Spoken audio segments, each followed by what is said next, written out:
गोरी कभी नदी के पास बैठी हुई थी कि वहाँ अचानक चील आ जाती है। ना ना, मुझे ना खाना, मैं तो काली हूँ, मेरा मांस बहुत सख्त है। पागल कपी, मैं तुझे खाने नहीं आई, बल्कि मैं तो तुझसे दोस्ती करने आई हूँ। तुम्हारा मांस खाकर मैंने कौन सा अपना पेट काला करना है। चील की ये बात सुनकर गोरी कभी खुश हो जाती है।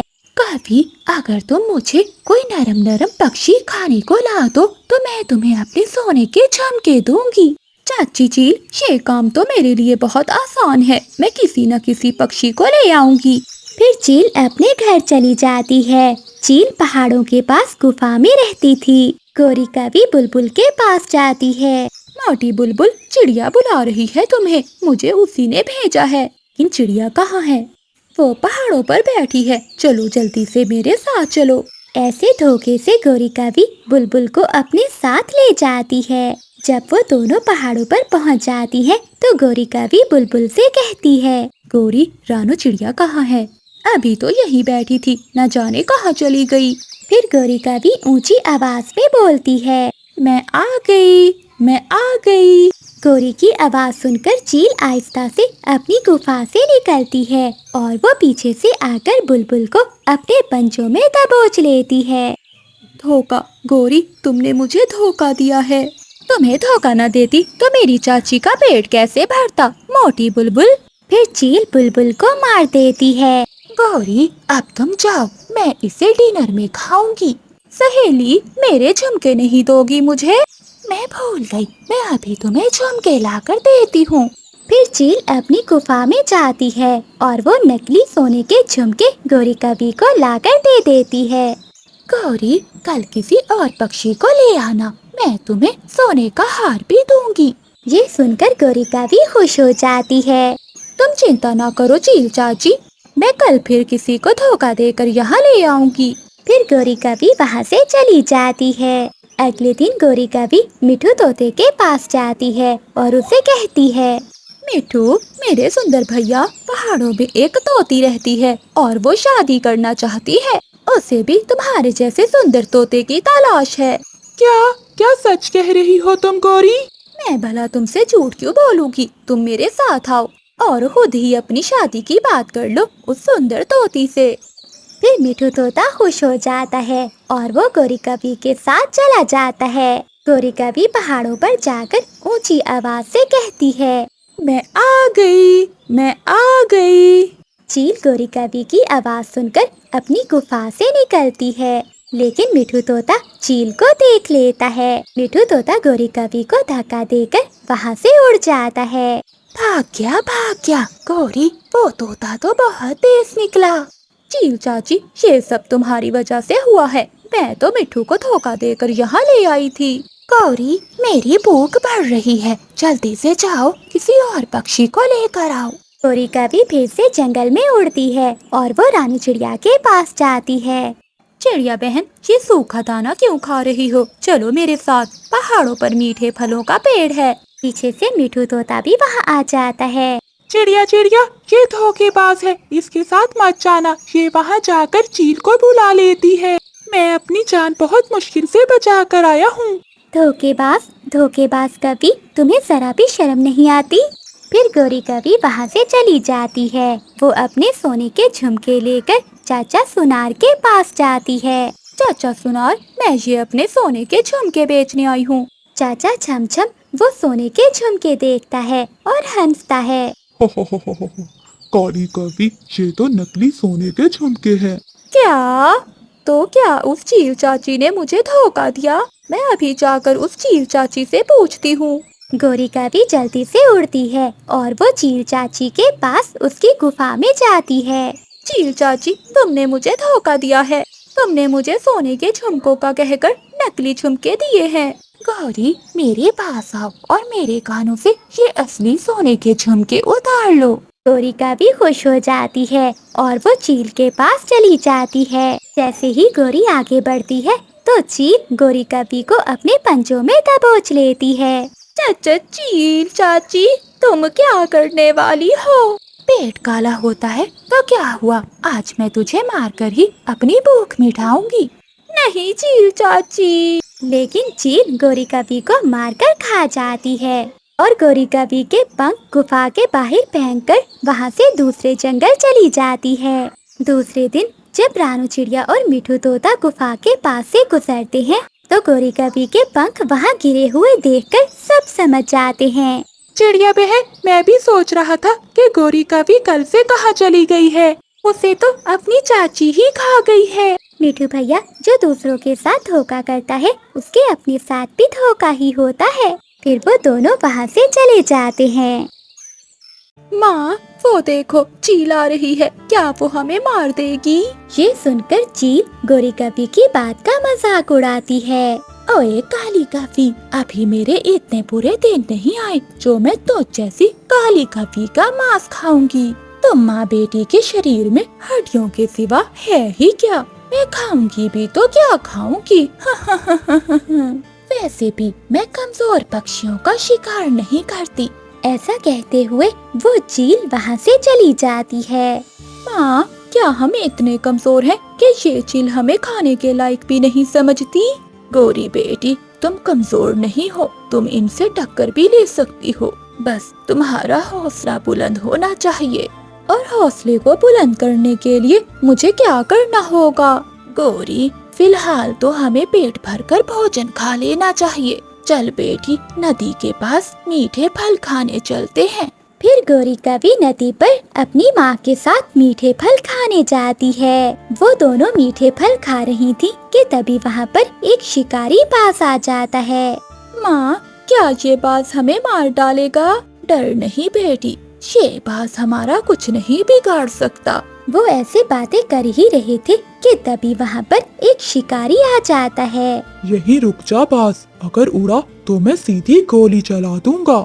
मैं तुझे जिंदा पकड़ना चाहता हूँ, लेकिन अगर तू भागा तो मजबूरी में मुझे गोली चलानी पड़ेगी। माँ, चलो हम तो भाग चले। नहीं गोरी, हम शिकारी का मुकाबला करेंगे। अरे बूढ़ी कवि, सठिया गई हो क्या? मैं बास होकर भी इन शिकारियों का मुकाबला नहीं कर सकता और तू कवि होकर भी लड़ने की बातें कर रही है। हाँ माँ, बाज बिल्कुल ठीक कह रहा है, हम यहाँ से भाग चलते हैं। बाज वहाँ से उड़ जाता है। रुक जा बास, मैं कह रहा हूँ रुक जा। शिकारी गोली चला देता है। बाज वहाँ से भागने में कामयाब हो जाता है, लेकिन गोली सीधा जाकर गोरी कवि की माँ को लगती है। माँ, बेटी भाग जा, तू भाग जा यहाँ से। माँ, मैं तुम्हें छोड़कर नहीं जाऊंगी। बेटी, वो बाज भी तो अपनी जान बचाकर भाग गया है, तू तो फिर भी एक कवि है।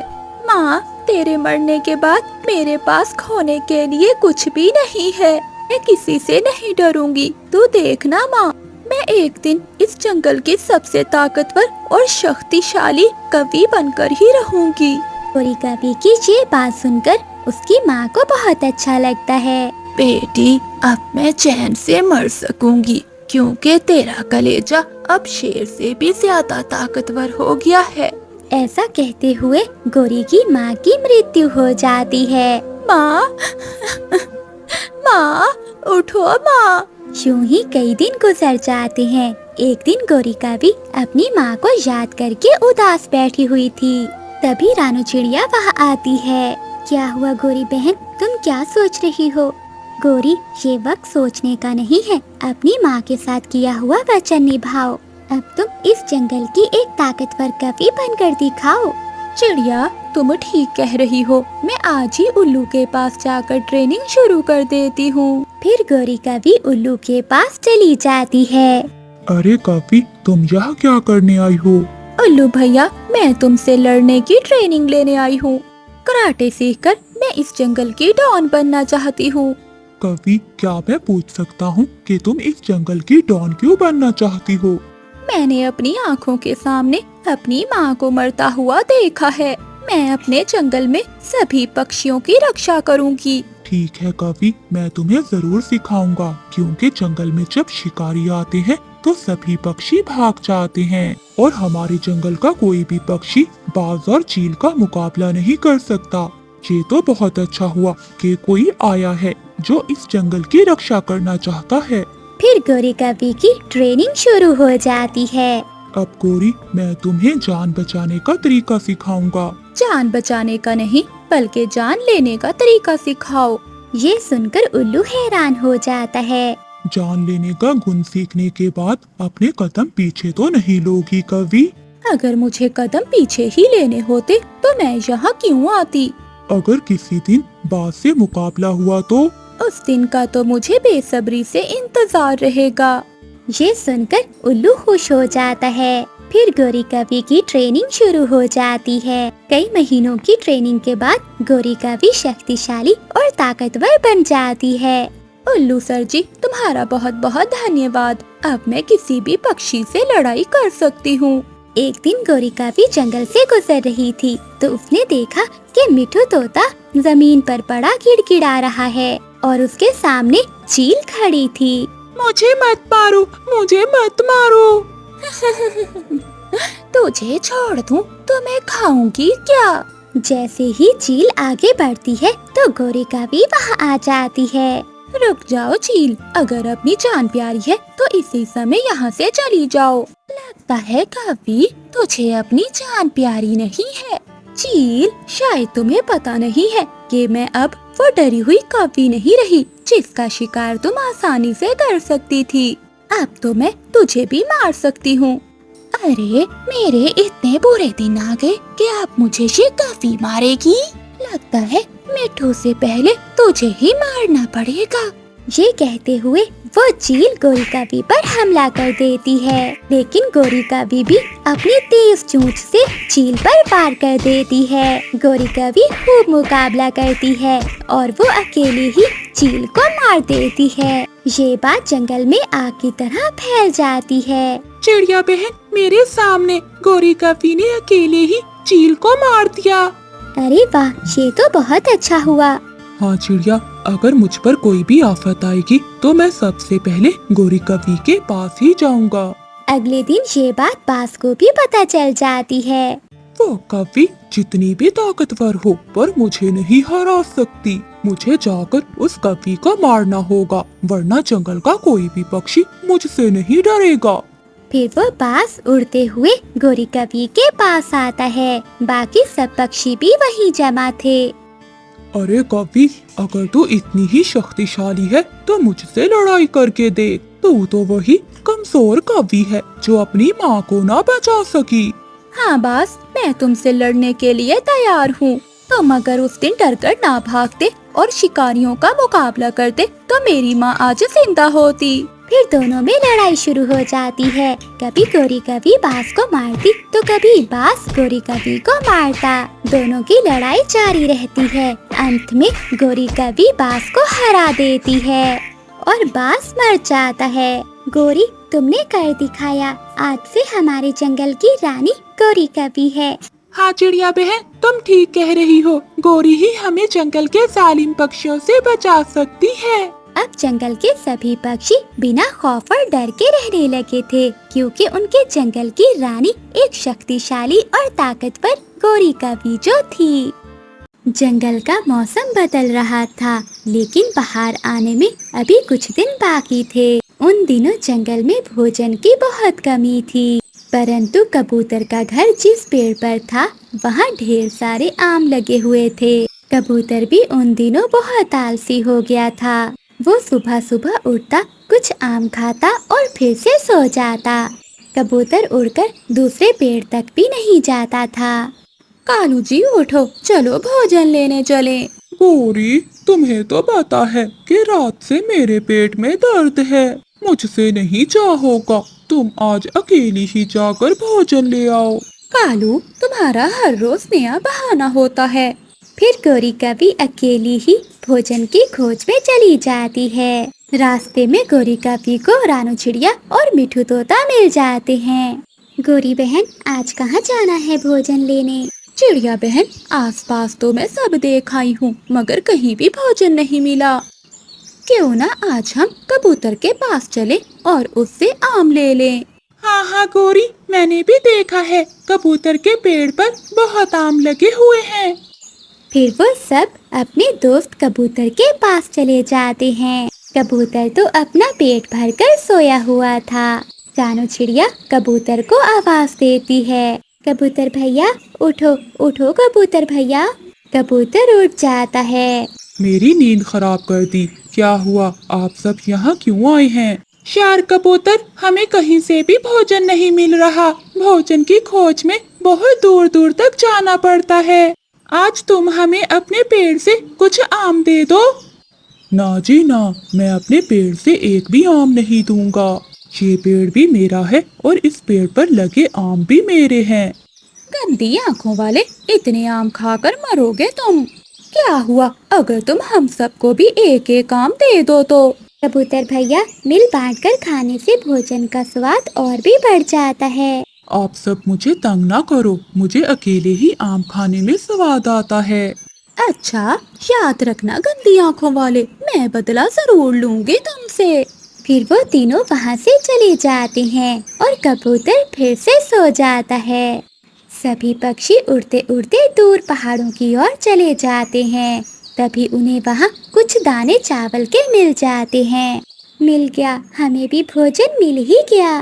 चिड़िया बहन, भोजन तो मिल गया, मगर वो कबूतर आजकल बहुत खराब हो गया है। मुझे तो अभी तक उस पर बहुत गुस्सा आ रहा है। कैसे घमंड कर रहा था अपने पेड़ पर। गौरी, तुम चिंता ना करो, जो घमंड करता है उसे उसकी सजा जरूर मिलती है। कबूतर ने हमारे साथ बहुत बुरा किया और हमें अपने घर से निकाल दिया। एक न एक दिन उसे हमारी जरूरत जरूर पड़ेगी। फिर वो सभी पक्षी अपना अपना भोजन लेकर वहाँ से उड़ जाते हैं। ऐसे ही दिन गुजरते गए।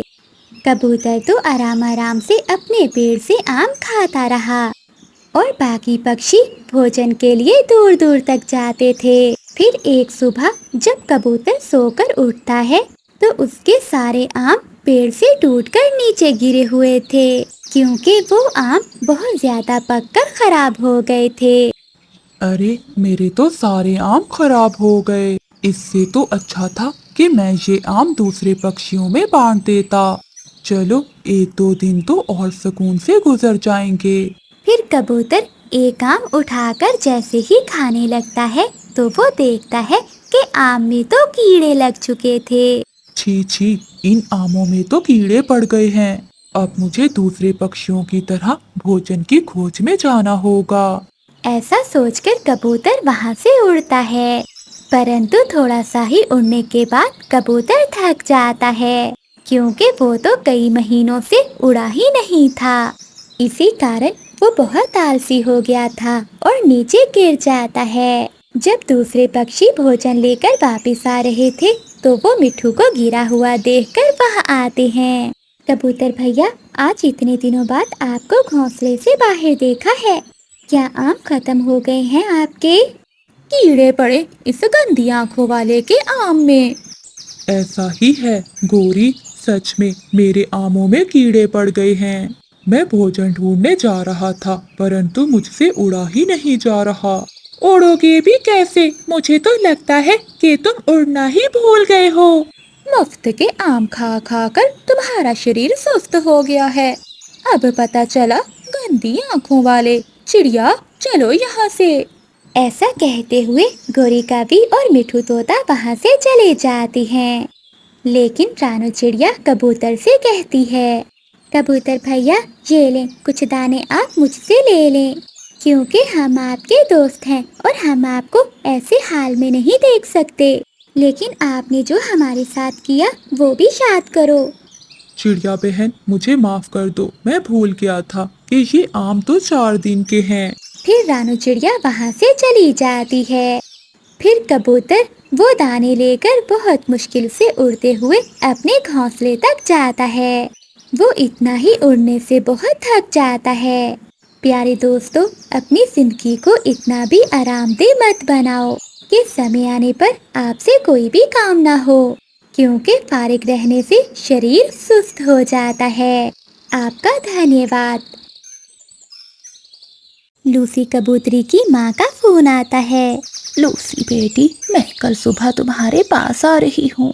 ये सुनकर लूसी कबूतरी बहुत खुश हो जाती है। माँ, मैं आपके खाने के लिए क्या बनाऊँ?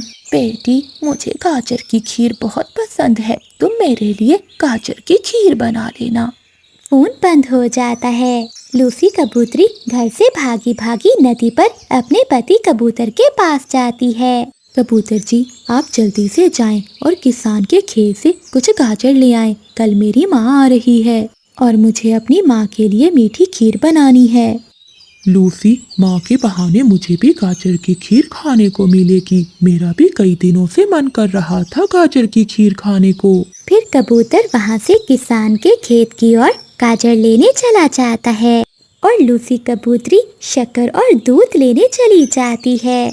मिठू भैया, ये लो 100 रुपए, मुझे दूध दे दो और साथ में शक्कर भी। गोरी कवि जो वहाँ पर बैठी हुई थी वो लूसी कबूतरी से पूछती है, लूसी, कोई आ रहा है क्या? तुम दूध से क्या बना रही हो? हाँ गोरी, कल मेरी माँ आ रही है और मैं अपनी माँ के लिए मीठी गाजर वाली खीर बना रही हूँ। लूसी, गाजर की खीर तो ठंडी ही अच्छी लगती है। तुम ऐसा करना, खीर बनाकर मेरे घर में रख जाना, सुबह तक ठंडी हो जाएगी और फिर ठंडी ठंडी खीर अपनी माँ को देना। देखना, ठंडी खीर खाकर तुम्हारी माँ बहुत खुश होगी। लूसी कबूतरी को गोरी कवि की बात बहुत पसंद आती है। हाँ गोरी बहन, मैं ऐसा ही करूँगी। हाँ लूसी, मुझे भी तुम्हारी माँ के आने की बहुत खुशी है। फिर लूसी कबूतरी दूध और शक्कर लेकर वहाँ से घर चली जाती है। कबूतर भी गाजर लेकर आ गया था। फिर लूसी कबूतरी आग जलाती है और हंडिया चूल्हे पर रखती है और मीठी गाजर की खीर बनाना शुरू करती है। गोरी, देखो, मैं आज तुम्हारे लिए चने का दाना लाया हूँ। मुझे भूख नहीं है। भूख नहीं है या आज फिर कुछ बाहर से खा लिया है? कालू जी, आज मेरे लिए लूसी कबूतरी मीठी गाजर की खीर बना रही है, मैं तो वो ही खाऊंगी। थोड़ी देर बाद गोरी कवि अपनी माँ को फोन करती है। माँ, कल सुबह जल्दी आ जाना, मैं तुम्हारे लिए मीठी गाजर की खीर बना रही हूँ। मेरी गोरी बेटी को मेरा बहुत ख्याल है। बेटी, मैं कल जरूर आ जाऊंगी। खीर को अच्छे से ठंडा कर लेना और शक्कर भी थोड़ी ज्यादा ही डालना। माँ, मैं सब कर लूंगी, तुम बस टाइम से आ जाना। शाम हो जाती है। लूसी कबूतरी मीठी खीर बनाकर एक डिब्बे में डाल लेती है। लूसी, अब तुम ये खीर लेकर कहाँ जा रही हो? कबूतर जी, मैं ये खीर गोरी की फ्रिज में रखने जा रही हूँ।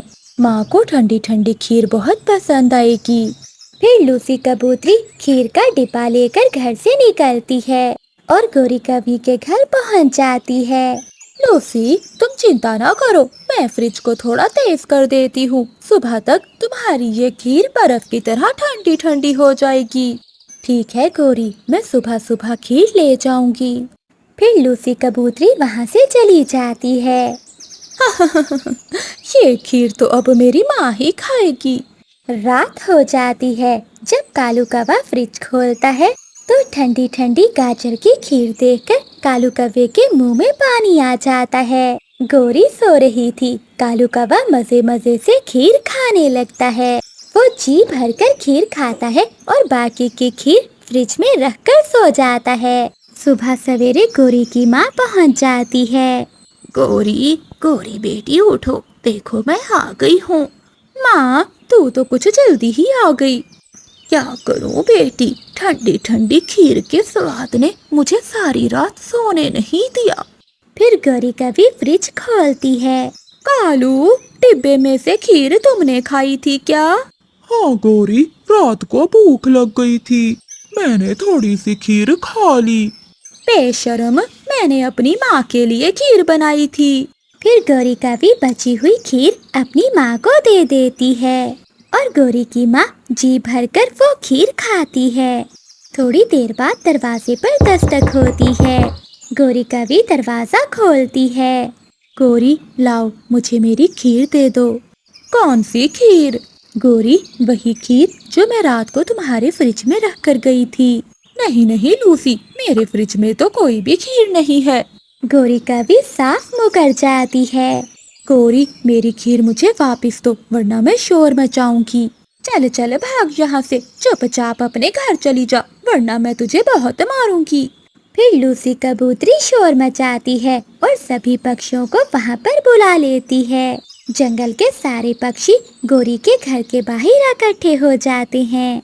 बेशरम गोरी, कुछ तो शर्म करती, तुमने लूसी की खीर अपनी माँ को खिला दी। ये गौरी कभी तो बहुत बुरी है। गोरी कभी अपनी माँ के सामने बहुत शर्मिंदा होती है। गौरी बेटी, अगर ऐसी चोरी की खीर खिलाकर मुझे बेइज्जत करना था तो ना बुलाती मुझे। जिसने मेरी खीर खाई सबके पेट में दर्द होगा।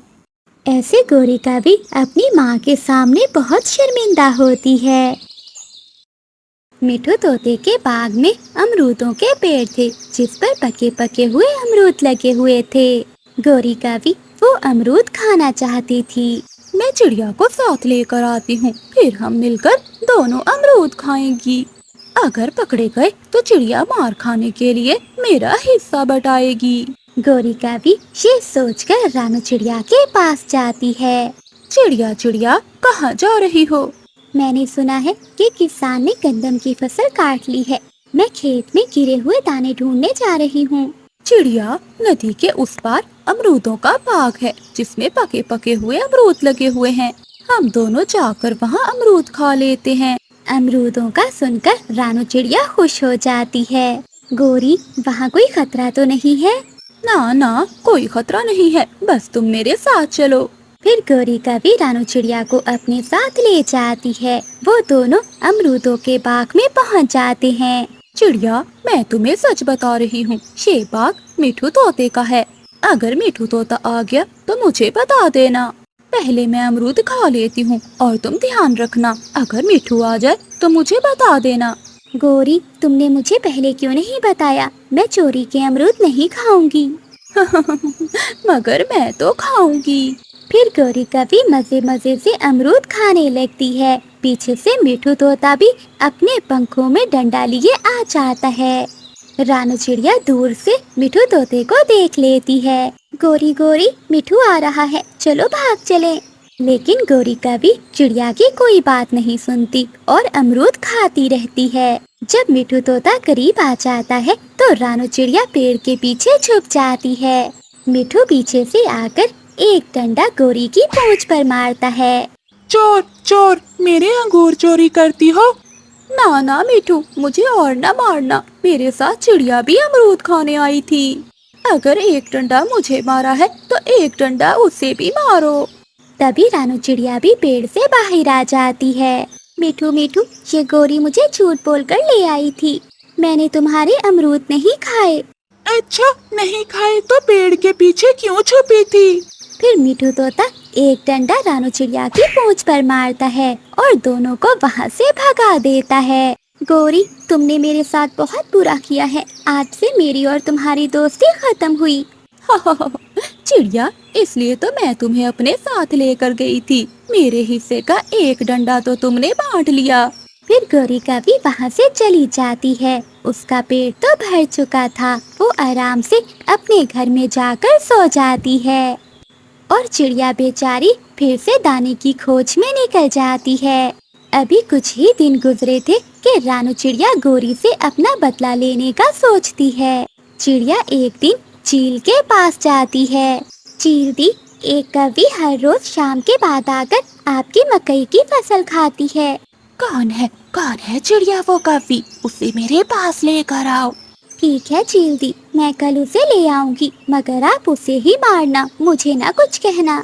चिड़िया, ठीक है, अगर तुम उस चोरनी को मुझे पकड़वा दो तो मैं तुम्हें मकई के भुट्टे दूंगी। फिर रानू चिड़िया वहाँ से चली जाती है। दूसरे दिन रानू चिड़िया गोरी कौवी के पास जाती है और गोरी कौवी से कहती है, गोरी गोरी, आज तो मैं दावत खाने जा रही हूँ। चिड़िया, मुझे भी अपने साथ ले जाओ, मुझे भी बहुत भूख लगी है।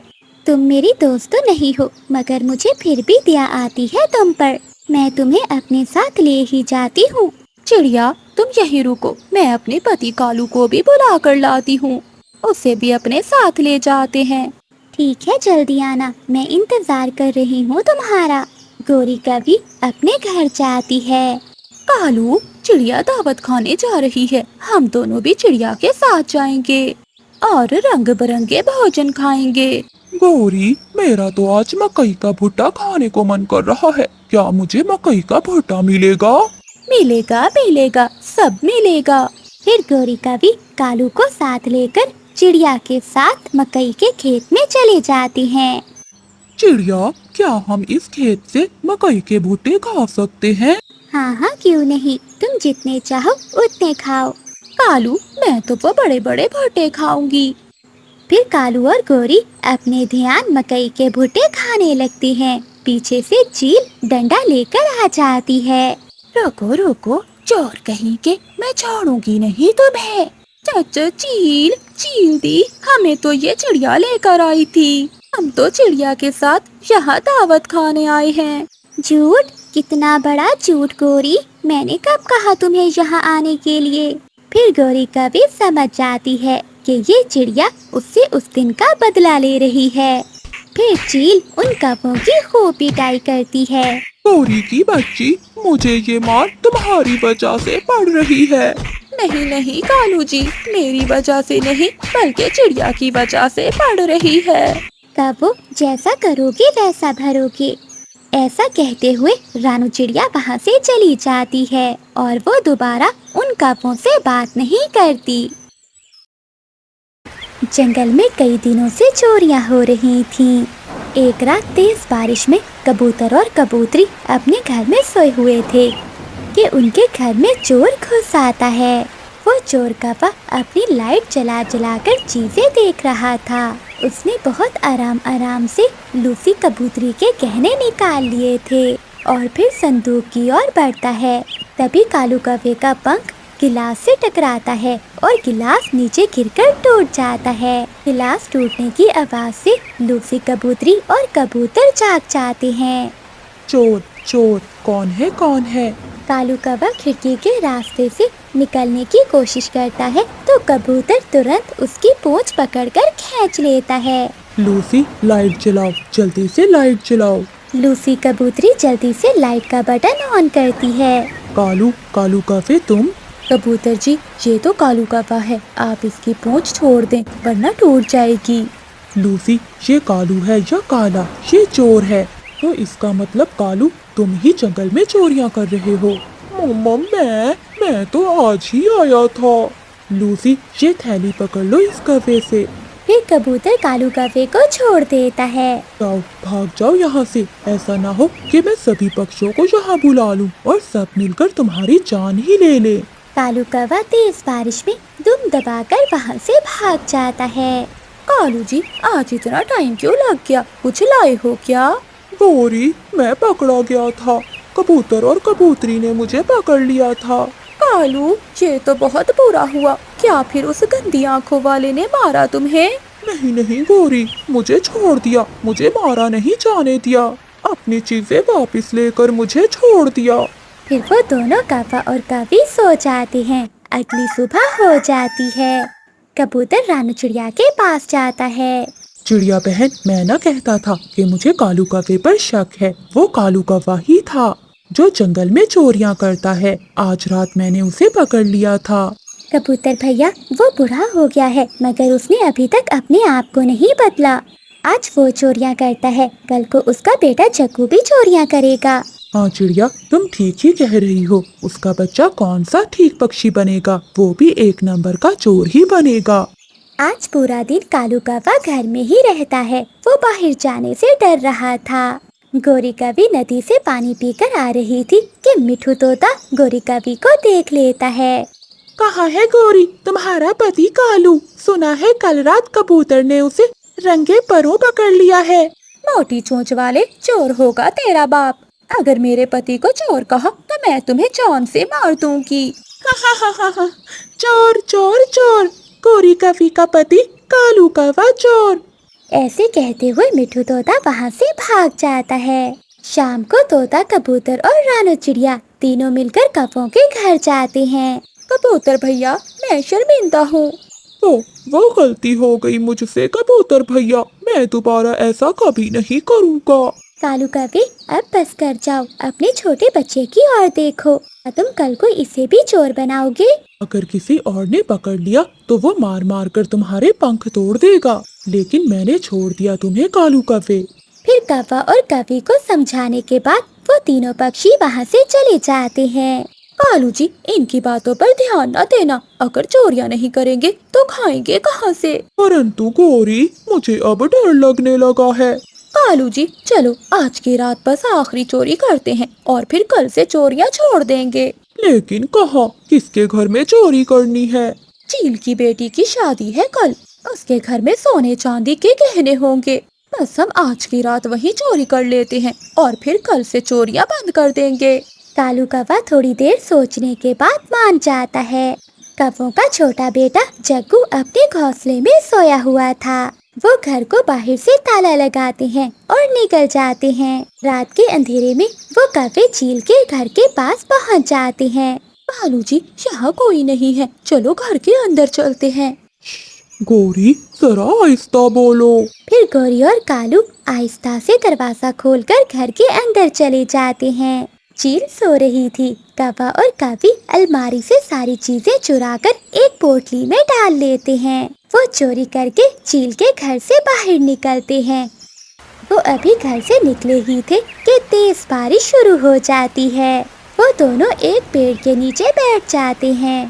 कालू जी, अभी थोड़ी देर में बारिश रुक जाएगी, फिर जाएंगे घर। गौरी, मुझे बहुत ठंड लग रही है। थोड़ी ही देर में तेज बारिश के साथ ओले भी पड़ने लगते हैं। ओले बहुत तेज थे। देखते ही देखते जंगल पूरा सफेद हो जाता है। कालू, हम फंस गए, हम ओलों में फंस गए। तभी दो बड़े ओले कौवों के सर में आकर लगते हैं और कौवे वहीं मर जाते हैं। सुबह हो जाती है। जंगल के सभी पेड़ पौधे बारिश के पानी से धुल चुके थे।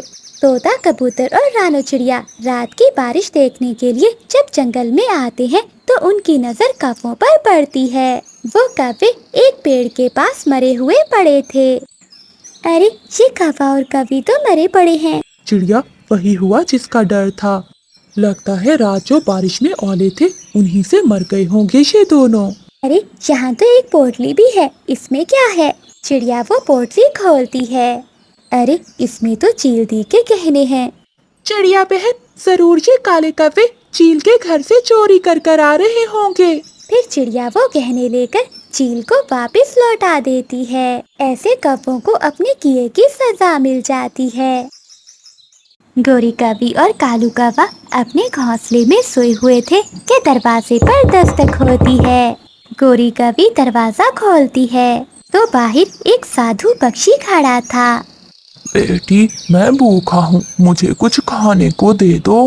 अरे, सुबह सुबह तुझे कोई और काम नहीं है? आ गया है मांगने। मेरे पास पहले ही थोड़ा सा दाना है, अगर वो तुझे दे दिया तो मैं क्या खाऊंगी? चल भाग यहाँ से।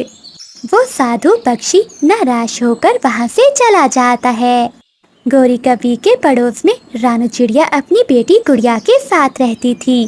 फिर साधु पक्षी चिड़िया के दरवाजे पर दस्तक देता है। रानू चिड़िया दरवाजा खोलती है। बेटी, मैं भूखा हूँ, मुझे कुछ खाने के लिए दे दो। ये सुनकर मम्मा चिड़िया सोच में पड़ जाती है। कोई बात नहीं बेटी, अगर कुछ नहीं है तो मैं चला जाता हूँ। नहीं नहीं, रुकिए, मैं आपको दाना देती हूँ। मम्मा, अगर आप ये दाना साधु पक्षी को दे देंगी तो हम क्या खाएंगे? गुड़िया, दरवाजे पर आए सवाली को खाली नहीं मोड़ते, हमें ऊपर वाला और दाना दे देगा। ऐसा कहते हुए रानू चिड़िया वो दाना साधु पक्षी को दे देती है। जुग जुग जियो बेटी, तुमने मेरी भूख मिटाई, ऊपर वाला तुम्हारी भी भूख मिटाएगा। उस रात मम्मा चिड़िया और उसकी बेटी गुड़िया दोनों भूखी ही सो जाती हैं। दूसरी सुबह मम्मा चिड़िया जंगल से लकड़ियाँ काटने जाने वाली थी कि तभी गौरी कवि वहाँ आती है। गौरी कवि बहुत लालची और दुष्ट कवि थी। चिड़िया, आज मैं भी तुम्हारे साथ लकड़ियाँ काटने चलूंगी। गौरी, तुम वहाँ जाकर काम तो करती नहीं हो, उल्टा मुझे तंग ही करती हो। नहीं नहीं चिड़िया, मैंने सोच लिया है, कालू तो कोई काम नहीं करता, अब मैं ही मेहनत करूंगी और मेहनत करके जंगल की सबसे अमीर कवि बनूंगी। फिर रानू चिड़िया गोरी कवि को अपने साथ ले जाती है। जंगल में जाते ही गोरी कवि को नींद आने लगती है। चिड़िया बहन, तुम लकड़ियाँ काट लो, जब कट जाए तो मुझे बता देना, मैं आकर इकट्ठी कर दूंगी। गोरी, मैंने कहा था ना कि तुम भी कालू की तरह आलसी और निकम्मी हो। फिर रानू चिड़िया अपने काम में लग जाती है और गोरी कवि सो जाती है। चिड़िया लकड़ियाँ काट ही रही थी कि तभी वहाँ वही साधु पक्षी आ जाता है। चिड़िया बेटी, कल तुमने मेरी मदद की तो आज मैं भी तुम्हारी मदद करना चाहता हूँ। वो कैसे साधु बाबा? चिड़िया, वो सामने बड़े पेड़ के पीछे एक पेड़ है, तुम जाकर उस पेड़ से एक फल तोड़ सकती हो, वो फल तुम्हारे बहुत काम आएगा। साधु पक्षी ये कहकर वहाँ से चला जाता है और रानू चिड़िया उस साधु पक्षी के बताए हुए पेड़ की ओर चली जाती है। चिड़िया के सामने एक अनार का पेड़ था जिसके ऊपर सोने के अनार लगे हुए थे। ये देखकर चिड़िया हैरान हो जाती है। अरे, ये तो सोने के अनार का पेड़ है। साधु बाबा ने सच में मेरी मदद की है। फिर रानू चिड़िया उस पेड़ से एक सोने का अनार तोड़ती है। मेरे लिए तो ये एक ही अनार बहुत है, मेरी जिंदगी अच्छे से गुजर जाएगी। रानू चिड़िया वो सोने का अनार तोड़कर वापस आती है तो गोरी कवि अभी तक सो रही थी। रानू चिड़िया गोरी कवि को आवाज देती है, गोरी, ओए गोरी, उठो, देखो मुझे सोने का अनार मिला है। जाओ, तुम भी उस पेड़ से सोने का अनार तोड़ लो। चिड़िया की ये बात सुनकर गोरी कवि तुरंत उठ जाती है। कहाँ कहाँ चिड़िया? वो सामने बड़े पेड़ के पीछे। रानू चिड़िया अपने सोने का अनार लेकर घर चली जाती है। गोरी कवि भी दौड़कर उस सोने वाले अनार के पेड़ पर जाती है। अरे वाह, मैं तो अमीर बन गई। अब जल्दी से घर से टोकरी लेकर आती हूँ और कालू जी को भी, फिर हम ये सारे अनार तोड़कर अपने घर ले जाएंगे। गोरी कवि खुशी खुशी अपने घर जाती है। कालू, कालू, उठो उठो, सुनो मेरी बात सुनो, जल्दी से टोकरी उठाओ और मेरे साथ चलो। गोरी, क्या हुआ? क्यों ऐसे शोर मचा रही हो? गोरी कवि सारी बात कालू कवि को बताती है। चलो गोरी, जल्दी से चलो, कहीं ऐसा ना हो कि हमसे पहले कोई पक्षी वो सोने के अनार तोड़ कर ले जाए। फिर कौवा और कवि अपनी टोकरी लेकर जल्दी से जंगल की ओर जाते हैं। रास्ते में कौवा और कवि को वही साधु पक्षी मिलता है। कौवे और कवि, लो ये सोने का अनार ले लो और वापस चले जाओ, मैंने तुम्हारी इच्छा भी पूरी कर दी। चल चल हट, मैं तो उसी सोने के अनार वाले पेड़ से ही अनार लूंगी और हाँ, सारे ही अनार तोड़ूंगी। हाँ साधु बाबा, तुम ये अपना अनार किसी और पक्षी को दे देना। फिर कौवा और कवि भागते हुए सोने के अनार के पेड़ के पास जाते हैं और उस पेड़ से सोने के अनार तोड़ तोड़ कर अपनी टोकरी भर लेते हैं। ऐसे वो कौवे वो पेड़ खाली कर देते हैं और सारे अनार लेकर अपने घर चले जाते हैं।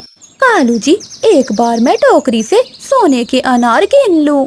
गोरी कवि जब टोकरी से कपड़ा हटाती है तो अंदर गले सड़े हुए अनार थे। ये देखकर कौवा और कवि रोने लग जाते हैं। कालू, कालू, ये कैसे हुआ? कैसे हमारे सोने के अनार इन गले सड़े अनारों में बदल गए? गोरी, ये सब हमारी लालच की वजह से हुआ है। अब जल्दी से भागो, उस साधु पक्षी से वो सोने का अनार ले लेते हैं। फिर वो कौवे जंगल वापस जाते हैं और पूरा जंगल घूमते हैं, लेकिन अब वो साधु पक्षी वहाँ से जा चुका था। ऐसे वो कौवे अपने लालच की वजह से खाली पंखों घर लौट आते हैं।